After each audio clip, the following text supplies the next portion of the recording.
There is power in a story, and we all have a story. Our stories, if told, can inspire, encourage, and motivate. Hi, I am Rhonda, and welcome to the Book of Lives.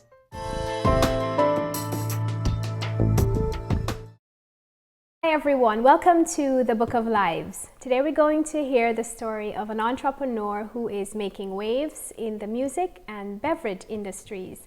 Chestnut, welcome and thank you. Appreciate you for having me. Awesome. So tell me, I have to ask, how did you get the name Chestnut? It's a shorter version of my last name, which is Chestnut. And being a freshman on varsity, we were getting ready to go to the state. So we were in the semifinals for state, and so everyone decided to get our school T-shirts with our names or nicknames and numbers on the back. So I get the total, and I don't have enough money to put Chestnut 15 on there. It was too many letters. Cost too much for me at the time. And one of my teammates who really brought me up, he's from my neighborhood as well. He was a senior. So I just asked him, I said, man, what should I get? Like, y'all didn't give me a nickname or anything. Like, what should I get on the back? I don't have enough to get Chestnut. He said, why don't you just put C-Nut? Is that enough? C-Nut, that's cool. I said, okay, yeah, that's cool. All right, so that's my nickname now then, C-Nut. And it's stuck ever since then. Everybody they see it on the shirt and they start calling it out anytime I score or whatever. So it just kind of stuck with me. Good. So you're into music. How did you get into the music industry? Tell me about that. I've always been into music. I was a percussionist. I played the drums and all types of percussion all through junior high on to present. But yeah, I was always in music starting at the age of 10.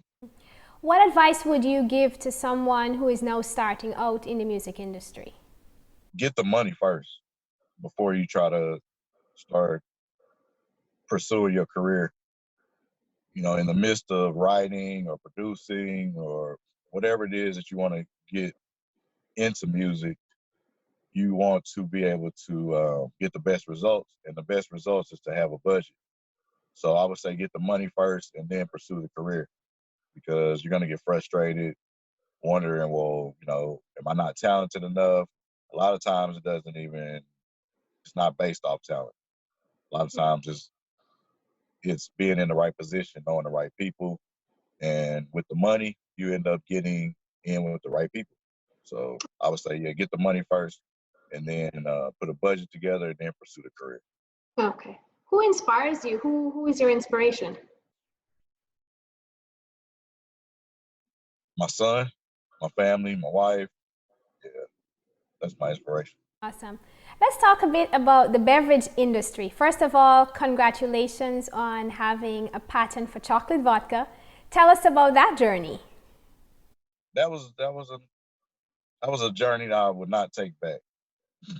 I learned a lot being in this business. It's slightly different than the music industry, but similar as far as the business of music is similar. But the way to go about it, the marketing and all that is totally different than the music. So I had to get adjusted to that, which I just had to learn. A lot of stuff is trial and error. So I just had to learn the best way for me to market to get ROI, which is return on investment.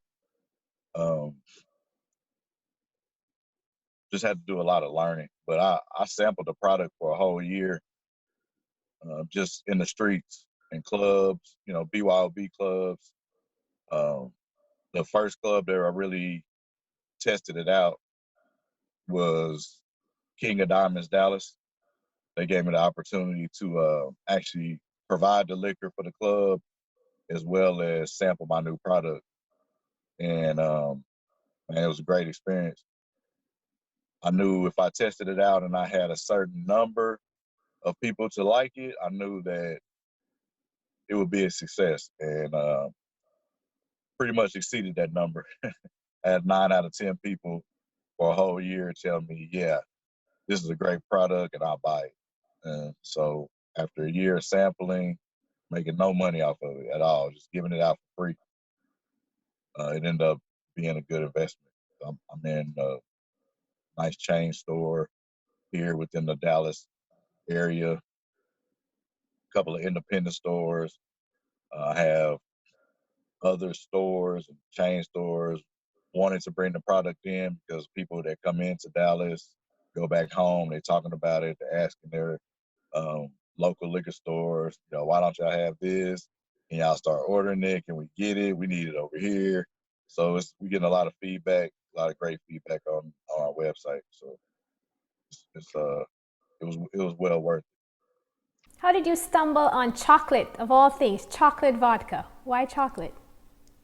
We had a few different flavors to choose from, but in the beginning, I wanted to make a mark and be in a totally different lane than everybody else. It's easy to just come out with a straight vodka, no flavor, or a apple flavor, or pineapple, something that people like Ciroc already have. I wanted to just be totally left. And my business partner was like, man, we should come out with chocolate. We gearing toward the ladies, and, it's not many people that don't love chocolate. I said, yeah, that's a good idea. I said, we got to make it clear. It has to be clear. It has to blow their mind. Like, what? This is chocolate? Like, yes. When they taste it, they see it's clear, and it just tastes exactly like chocolate. They love it. I know that, your journey to this point has not been easy. And I know we don't have enough time for you to describe everything, but as quickly as you can, summarize what were some of your struggles. What did you have to overcome? I would say dealing with the politics. I've never been a political guy. I'm kind of straightforward. I'm black and white. I understand it's a gray area because I maneuver in the gray area often, but for me, it's black and white where either we're going to do this or we're not. And if we're not, then just tell me so I can keep moving. And so you'll run into different people in the industry who can, talk a good game and don't deliver. So the main thing is, getting through that. That was pretty rough. But I mean, it was understandable because I went through that through the music industry too. So it's just overcoming the politics, kind of just getting to it instead of getting the runaround. You go through a middleman and then you get the runaround, and come to find out you go through the head guy and the middleman dropped the ball. So it's like, nah, I'm not doing that anymore. Let me go straight to the head, find out, how to maneuver from there. In all of this, did you have support? Definitely. Family, friends, hidden supporters, people that don't even know me. If they know the product, then they know me. So that's really all I care about. They don't have to know me personally, but if they love the product and they rave about the product, then I'm pleased. Now, with all these struggles, but with all the successes, I'm sure you've learned a thing or two. What would you like this generation to know? Something that you've learned, something that's key, what you want them to know? It would be a quote from Jay-Z, and that's learn to move and deal with the snakes. Because, I mean, they're out there and you always got to deal with them. So you can't run from it. You got to attack it full steam. So you just got to know how to slick talk the snake. If that would be a phrase. Kind of, know how to talk to them, woozy them, let them know, yeah, I can do this, I can do that. And then once they give you another obstacle to go through, don't get frustrated. Just go ahead and just do it. And do everything that they say possible to do. So when they come up with more excuses, you can let them know, nah, look, I did everything I was supposed to do. Now I need you to follow up on your end. And yeah, that'd be my advice to the younger generation. Just, don't run from the snakes. Just, learn how to deal with them. Yeah, face things head on. I like that. So what's next for you, if you don't mind me asking? More flavors for the chocolate.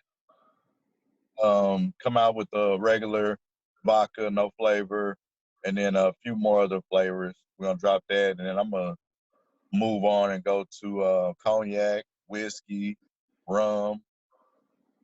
I'm gonna just keep the Sleek brand going. All right.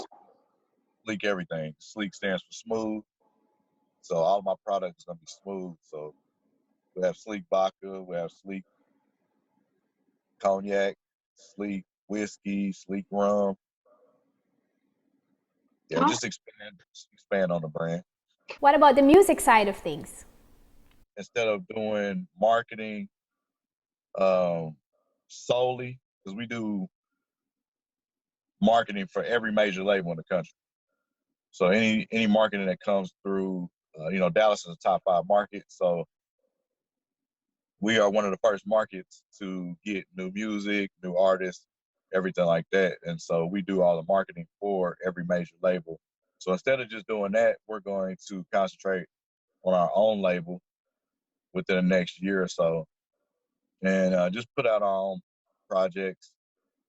So that way we can kind of partner up with a label that will just allow us to work the way we want to work. We're real independent. We have a real independent mindset. So we're not really looking for them to partner up with, half the money or anything. We really just need their Rolodex. And, we'll put up our own money. We just need to get our artists in a certain space. Like I have a Sprite artist by the name of Bino, but we need to get him in more avenues. We also have a group called High Rollers, another group called 1911 Show. We're just trying to get them in better positions so that way, we can shine the light on them. So we're going to try to move more from just the marketing and management and create the label. So that way we can shine a light on these artists in Dallas that's really putting in the work. Awesome. Well, all the best. I really wish you well in all your endeavors. I appreciate it. Same to you. And for those of you who are watching, thank you so much. Until next time, stay inspired.